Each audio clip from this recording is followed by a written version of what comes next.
Inside the Chamber is brought to you by presenting sponsor, Naperville Bank and Trust.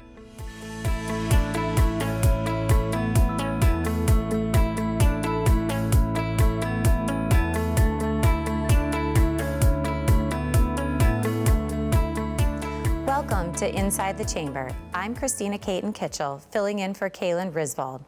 Our mechanism to bring passionate and knowledgeable chamber members to the community through a healthy dialogue about meaningful topics that matter to our business community. Our chamber mission of moving business forward towards an engaged, thriving community happens when we are your advocate and your resource. Inside the Chamber allows us to do and be just that. Our program today discusses the challenges restaurants and retailers have faced through the pandemic and focuses on challenges that remain and strategies to go forward as the economy opens back up. Restaurants and retailers have had to find ways to reinvent themselves through the pandemic and are now finding ways to grow and succeed coming out of the pandemic. Using new strategies and absolute determination, these Naperville business owners identified the risks, weighed the costs, and found a path forward that allowed them to continue operating and expand in this ever-changing market. Today on the show, we are joined by AdreAnne Tesene, the owner of Two Bostons, and Raj Patel, the president of the Hari Group. Welcome to the program. So let's get started. Tell me about a couple of the most pressing challenges you faced as you began to reopen inside a pandemic. Yeah, so Christina, we actually never closed the doors at Two Bostons because we were considered an essential business, kind of like a grocery store for the dogs and cats of our community. But there were a lot of challenges that actually still are the same challenges that we're dealing with, and that is just communicating with our teams so they know what to expect, what all of the changes are that are happening on a regular basis. So I know Reba from the Naperville Chamber has been a godsend in keeping us informed, but then to turn that around super quickly and make sure that we're making the best decisions for both our team and our customers, doing what our team needs while also keeping them safe as well as our customers, that continues to be the biggest challenge that we face. So on our end as well, the biggest challenge was really, it was a two-way street for us. It was making sure we were able to serve the guest while making sure we kept our employees safe. So we did shut down our lobbies. We went to almost an exclusively drive-through model. Our non-drive-through locations, those shut down for a brief period, but or shortened hours or something along those lines. But for the most part, we were operating through the drive-throughs. We made sure that the interaction that the employees had with the guests were as minimal as possible while still providing the best service we possibly can. So on our end, it's just figuring out how to keep everyone safe while serving a good cup of coffee. Yeah, those drive-thrus are definitely valuable still. What new challenges do you see are your biggest obstacle to overcome right now? The new challenges that we have, a lot of it is the hiring process. And actually just getting the applications in our hands. So even before COVID, we had a multi-step interviewing process. So to be able to, change to a lot of Zoom interviews it's been working for us, right? But obviously that's not the same as actually interviewing in person. So getting the applications and then also making sure people show up for the interviews, I think that's our new biggest challenge right now. I couldn't agree more. Hiring is everything right now. We've got locations spread across 2 different states, and you see your individual challenges based on the way each state's ran. We've got Illinois and we've got Indiana as well, but I'll add on one more thing is that we've got to get applications, we've got to get them to show up, and then we have to have people show up on time. So we have a platform that we're going to be putting into place here that incentivizes crew members for showing up on time. So we're trying to do everything we possibly can to make sure we provide every incentive to get people into the door. So it's not taking you 10 minutes to get a cup of coffee. Yeah, that's interesting. So I think a lot of people are facing the same challenge with the hiring, as we've heard lately in the media, as well as just around our own town. Why do you think, if we're looking on the consumer end, why do you think people aren't returning at this point? Or do you feel like you are sort of back to business as usual? It's definitely not business as usual. I think that it would be a disservice to all of us to not acknowledge the fact that the extra layers of home responsibility has really taken a toll on our female population, who might be usually stepping out and trying to find, part-time or full-time jobs. Not that the home doesn't impact males as well, but for us, a lot of our team members are female. It's just who we typically attract, not on purpose, but it's just the nature of it. And we have to acknowledge the fact that when there's hybrid school or, school completely at home, when summer camps aren't happening, that's a lot to weigh at home. And just keeping up with those responsibilities, I think that that's, unfortunately keeping a lot of really great potential team members, from applying. Right. And to piggyback before you respond as well, Raj, is how do you think that also then impacts the consumer on the other end, right? You've got these issues on the job hiring. Have you seen kind of how that impacts the consumer? On our end, the impact to the consumer is, it's pretty obvious. In general, transactions are still down significantly. But really, our average ticket time for the drive-throughs that we want a consumer to order to get their food is about 120 seconds, and we're running about double that. We usually run about 5 to 6 people in the mornings, and there's days like today that there were 3 people in the morning, right? It's just we've got call-offs, we've got all kinds of things such as that. So really, it's just a longer wait to get your product. Hopefully, it's just as consistent, just as good, but there's just a lot longer wait. It's a lot longer wait to get the product. Got it. Yeah, and to help answer your question too, Christina, is really it impacts, I'm sure other retailers are feeling this as well, or Raj, even in your eating establishments, I'm sure you feel this, is that it really impacts our ability to plan for events and to do different fun things that we would normally be able to do for our customers and our consumers. We're known for our community involvement and to provide fun customer experiences. And it's really tough when you are, working with a smaller team.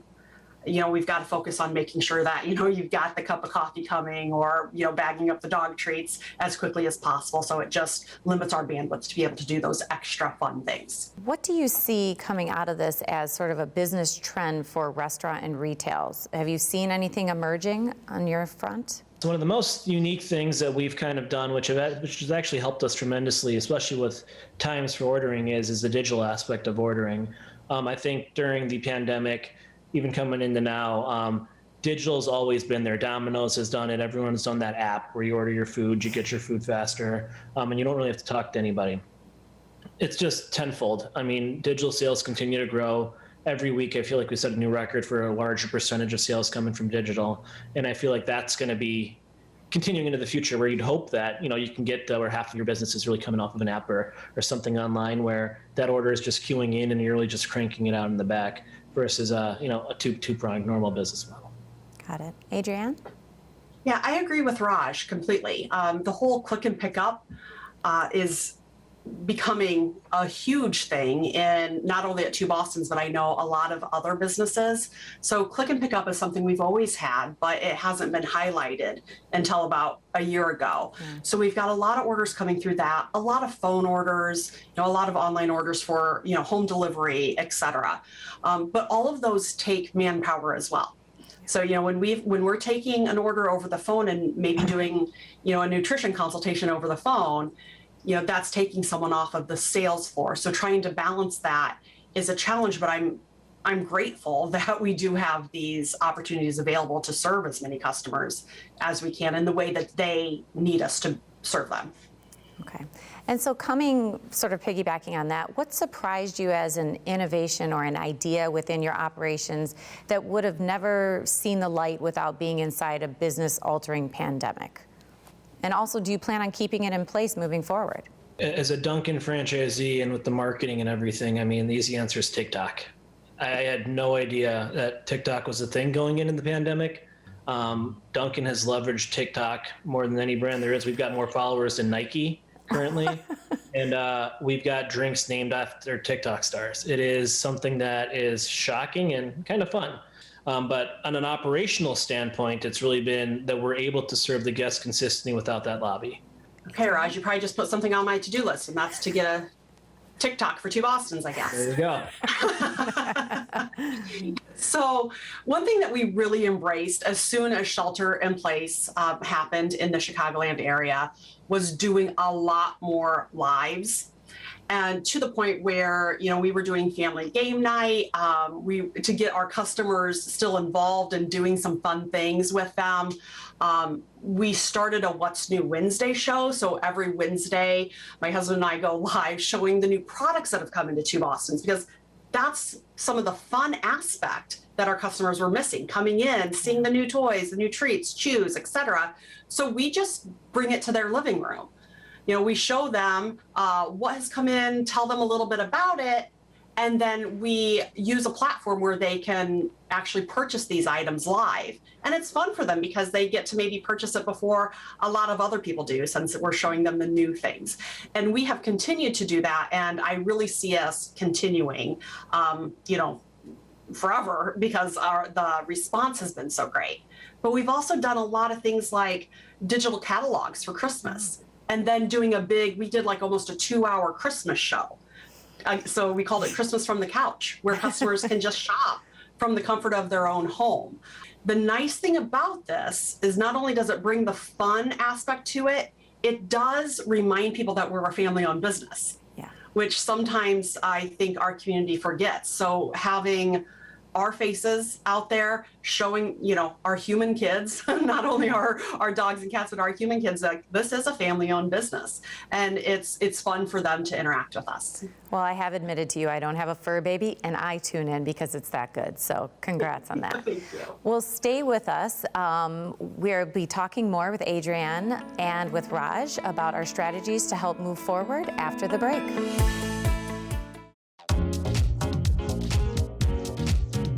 Naperville Bank and Trust has the expertise, knowledge, and experience to help you reach your business goals.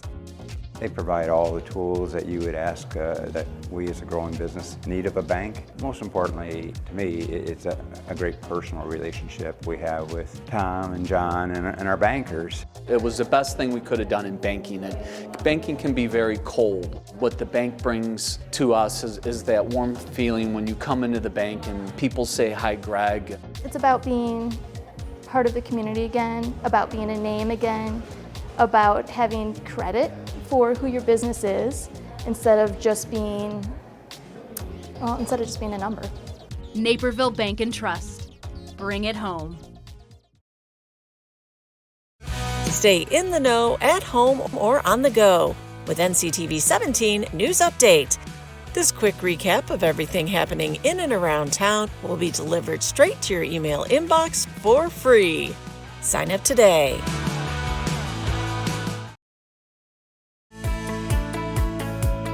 Welcome back to Inside the Chamber. I'm Christina Caton Kitchel, and I'm joined by AdreAnne Tesene and Raj Patel. Today, we are talking about the challenges restaurants and retailers have faced through the pandemic and strategies to go forward as the economy opens back up.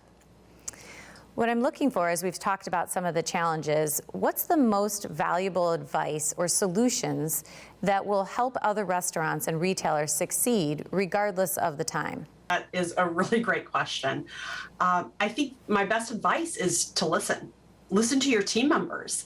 They're the ones who know what is needed. They're boots on the ground. So, listen to your team members. Take time to be asking them questions and then put into place those suggestions that really make the most sense for them and the customers. Also, listen to your customers.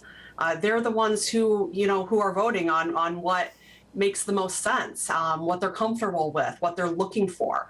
But this should be always, right? This should be before COVID, during COVID, after COVID. That should be a basic thing. And then the other thing is be willing to move quickly and be creative. There is no time to sit back and wait. You just have to make these changes now. Great. Raj?